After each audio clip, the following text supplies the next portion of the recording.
या दिवाळीमध्ये जीएसटी कमी होणार, यंदाची दिवाळी विशेष असेल, पंतप्रधान नरेंद्र मोदींनी दिली भारतीयांना खुश खबर। लाल किल्ल्यावरच्या कार्यक्रमाला राहुल गांधी अनुपस्थित, विरोधी पक्षनेते राहुल गांधी काँग्रेसच्या मुख्यालयात। बांगलादेशनं कांदा आयात बंदी हटवली, भारतातून 13 डिसेंबर 2025 पर्यंत कांदा निर्यातीला परवानगी।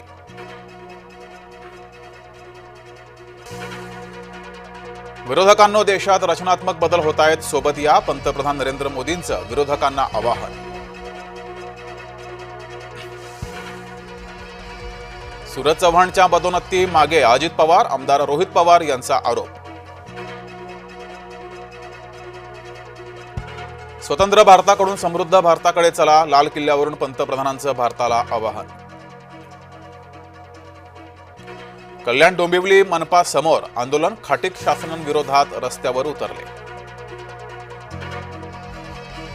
भारतीय स्वातंत्र्य चिरायू हो, जय महाराष्ट्रकडून सर्वांना स्वातंत्र्य दिनाच्या हार्दिक शुभेच्छा। देशाला राष्ट्रीय स्वयंसेवक संघावर गर्व आहे, पंतप्रधान नरेंद्र मोदी यांचं वक्तव्य। ठाकरेंना धडा शिकवण्यास भाजपा सरसावली, बेस्ट निवडणुकीत भाजपाचं ठरलं। लोकांनाही कळलं सिंधू करार किती चुकीचा होता, आमच्या नदीचं पाणी आम्हालाच मिळत नव्हतं, पंतप्रधान मोदींचं लाल किल्ल्यावरून वक्तव्य। केंद्रीय मंत्री नितीन गडकरी यांच्या हस्ते ध्वजारोहण, गडकरी यांच्या मंत्रालयातील वरिष्ठ अधिकारी यावेळेस गडकरी यांच्यासोबत होते उपस्थित। स्वावलंबन ही सामर्थ्याची गुरुकिल्ली, ऑपरेशन सिंदूरनं स्वावलंबनाची क्षमता सिद्ध केली, पंतप्रधान नरेंद्र मोदींनी विरोधकांना सुनावलं। भारत खेळणी निर्यात करू लागलाय, पंतप्रधान नरेंद्र मोदींनी व्यक्त केलं समाधान। भारताचे पंतप्रधान नरेंद्र मोदींच्या हस्ते लाल किल्ल्यावर ध्वजारोहण, लाल किल्ल्यावरून मोदींनी केलं 12वं भाषण। लोकनियुक्त पंतप्रधान म्हणून मोदींचा नवा विक्रम, सर्वाधिक वेळा लाल किल्ल्यावरून भाषण करणारे पहिलेच पंतप्रधान।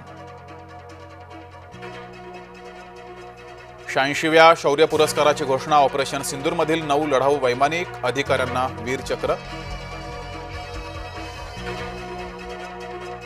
राज्यात गोविंदा पथकांची तयारी अंतिम टप्प्यात, देशभरात कृष्ण जन्मोत्सवाचा उत्साह। किश्तवाड येथे बचाव कार्य जोरात, ढगफुटीमुळे आतापर्यंत 65 बळी।